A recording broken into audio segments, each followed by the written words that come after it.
खुलुमबाय स्टुडिय'आव दं आं किलिखां ब्रह्म बिसायख'थिनि उनावबो बिपिएफ दलनिफ्राय फिन आरोबाव इउ पिपल दलाव जगदान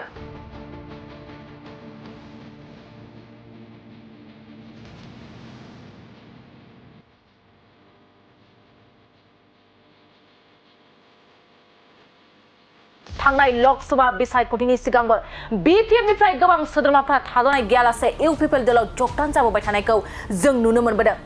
बेबादिनो दिनैसिमबो बिसायख'थिनि फिथाइखौ फोसावखांनायनि उनावबो इउ पिपल दलाव जगदान जाफैनायखौ नुनो मोनदों। फैबाय थानाय समाव नांगोलनि सावगारियाव गोमोरलांसिगोन होननाय बाथ्राया थारैनो सैथो जामारसिगोन नामा? थारैनो सोलायनायखौ बयबो लुबैदों नामा? आरो बिटिआर सरकारनि जौगानाय आरो गोजोन खौसेथिनि हाबा मावनायखौ बयबो मोजां मोनदों। बेनिखायनो बिपिएफखौ नागारनानै प्रमद बर' दैदेननाय इउ पिपल दलाव सानफा एफा जगदान जाफैबाय थानाया दासिमबो सोलिगासिनो दं। बेबादिनो दिनैबो बिटिआर सरकारनि गोजोन खौसेथि आरो जौगानाय लाबोनायखौ मोजां मोनना कक्लाबारि ब्लक इउथ बिपिएफनि आफादगिरि सोगोमसार बर' आरो सेन्ट्रेल राभा सेल बिपिएफनि अर्गानाइजिं सेक्रेटारि रुबुल लाबाया प्रमद बर' दैदेननाय इउ पिपल दलाव जयेन जादों।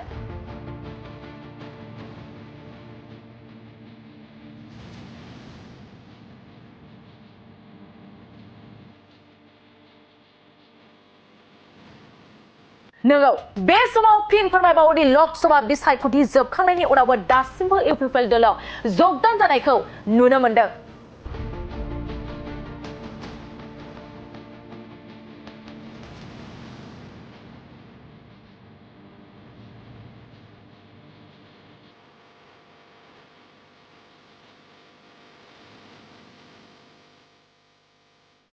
थारैनो आं गिबियावनो मांग्रां बिटिसिनि चिफ प्रमद बर'खौ साबायखर बावग्रोदो। बिथांनि दैदेननायखौ मोजां मोननानै इलेक्सननि सिगांनिफ्रायनो इलेक्सन जोबखांनायनि उनावबो दिनैसिमहालागै इउ पिपलनि जिखिनि आदर्श मांग्रां प्रमद बर' दैदेननाय जि इउ पिपल बिनि जिखिनि आदर्श बिनि नेमखान्थिफोरखौ आरो बिथांमोनखौ आरो दोलोनि सुबुंफोरखौ मोजां मोननानै जोंनि दोलोआव गोबां गुबुन गुबुन हान्जाफोरनि दैदेनगिरिफ्रा जयेन जाबोदों।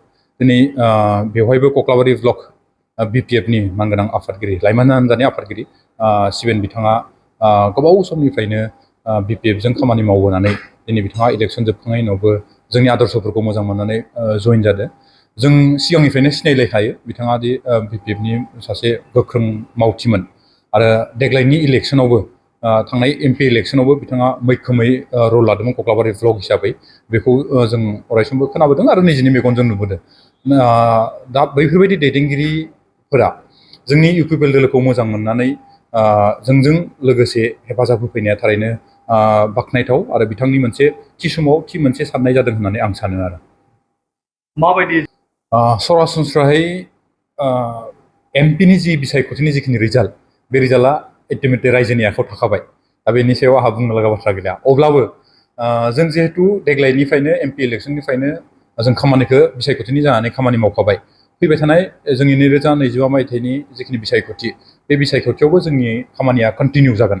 आरो सरासनस्रायै नोंथांमोना एसेम्बलि सेगमेन्टआव आरो काउन्सिल सेगमेन्टआव जुदि 1 नं क'क्राझार लकसभा समस्तिनि रिजाल्टखौ नायोबा नोंथांमोना नुनो मोनगोन जे कक्लाबारि समस्तियावनो जिखिनि डिफारेन्स जिखिनि मार्जिन बे मार्जिना बयनिख्रुइबो बांसिन माने इउ पिपलआ बांसिन मोनदों गुबुन गुबुन समस्तिफोरनि भितराव जुदि काउन्सिल सेगमेन्टखौ नायोबा। आरो आं आसा खालामो फैबाय थानाय समफोरावबो 2025 मायथाइयावबो काउन्सिलनि जिखिनि बिसायख'थि बे बिसायख'थियाव गुबुन गुबुन समस्तिफोरजों लोगोसे कक्लाबारि समस्तिया आरो बेनिख्रुइ मोजां मोनसे रिजाल्ट लाबोनो हागोन। मानो होनोबाथाय एमपि इलेक्सनाव सिगांनि इलेक्सनाव सिबेनमोन बायदि बिथांमोना जोंजों लोगोसे गैयामोन। दिनै नोंथांमोननि मेगननि सिगाङावनो सिबेन बिथांमोन बायदिया जोंजों लोगोसे दं। आरो इयुन समाव बिथांमोना खोथा होदो जे बिथांमोननि जिखिनि लोगोफोरमोन बे लोगोफोरखौ जेरै हायो ओरै आरो सावरायलायनायनि गेजेरजों जों इउ पिपलआव जिखिनि जयेन जाहोनायनि जिखिनि राहा लामा बे राहा लामाखौ बिथाङा खालामगोन होनदों। आरो जोंनिफ्रायबो अरायसमबो बिथांखौ मददाव थागोन जाहाथे फैबाय थानाय समफोराव जोंनि बिसायख'थिफोरखौ जाहाथे जों मोजाङै गेलेलांनो हायो। आरो आं आसा खालामो देग्लाय एमपि इलेक्सनाव जिखिनि रिजाल्ट मोनबाय जों बे रिजाल्टनिख्रुइ फैबाय थानाय बिसायख'थियाव जों बांसिन मोजांसिन रिजाल्ट मोनगोन होननानै जों आसा खालामना लानो हायो। आरो फिनजाथाय इलेक्सन होननाय लोगो लोगो जाथाय आरो फिनजाथाया थाखागोन जुदि बे फिनजाथायनि बाथ्राखौ बुङोबा। खिन्थु सरासनस्रायै एभारेज जुदि मोनसे देग्लायनि रिजाल्टखौ नायोबा जों फ्राय बांसिन समस्तियाव जोंनिया बांसिन जाना दं।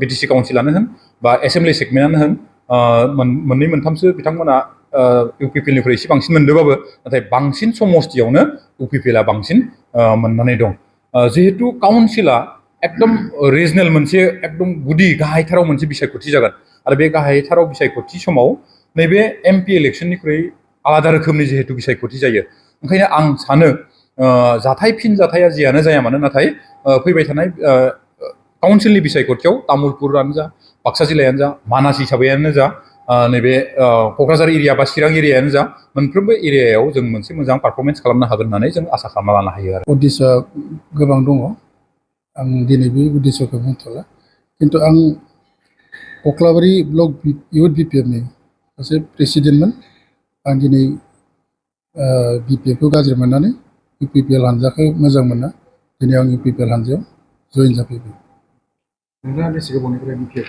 दोलोआवहाय खामानि मावदों आं आगोलाव बिपिएफ मेन बिबानाव गैयामोन अब्लाबो बिपिएफजों थाफानानै खामानि मावबाय दंमोन खिन्थु कक्लाबारि इउथ बिपिएफ हिसाबै खामानि मावनाय आं बोसोरनै जाबाय माबादि जिहेतु इउपिपिएल आरो बिपिएफनि गेजेराव जिहेतु नोंथाङा सिगाङाव आं दिनै इउपिपिएलआव जइन जानो गोनांनि बहुद जाहोन दं बे जाहोनखौ आं नोंथांमोननो उनाव फोरमायनानै होगोन आं दिनै जेबो बुंथ'ला थारैनो नोंथाङा प्रमद बर'नि दैदेननाय जे इउपिपिएल दोलो बा बिटिआर सरकारा मोजाङैनो खामानि मावगासिनो दं होननानै नोंथाङा सानोना बेखौथ' रायजोफोराबो नुगासिनो दं आरो दिनै आंबो बिदिनो मोजां होननानै दिनै इउपिपिएल हानजायावनो जइन जाफैबाय नोंथांमोनजों लोगोसे नोंथांनि लोगोफोरा फैनायनि आसा दं टाइम नांगोन आं बे सेंग्राफोरजों सावरायगोन बेनि उनाव आं बिथांमोनखौबो इउपिपिएल हानजायाव जइन खालामहोगोन